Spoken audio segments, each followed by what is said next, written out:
Normal botanic टाकलाय आणि इथं खाली परत 6 इंचाचा चौकोन आखून इथे आपल्याला हार्ट शेप द्यायचा आहे. हार्ट शेप देताना खाली हे बघा 1.5 इंचावरती इथून आकार द्यायचा आहे.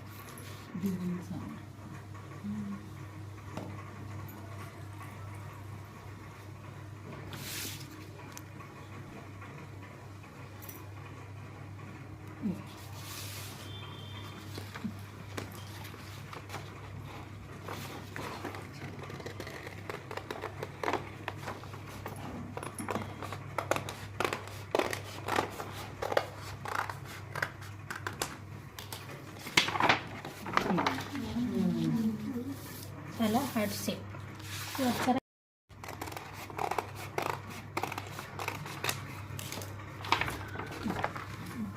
असा आता हाच आकार इथं न म्हणजे हे करता पूर्ण वरती पण नेऊ शकता. आपण बघूया का वरती नेऊन, म्हणजे तुम्ही एकच विचारा आता अगोदर.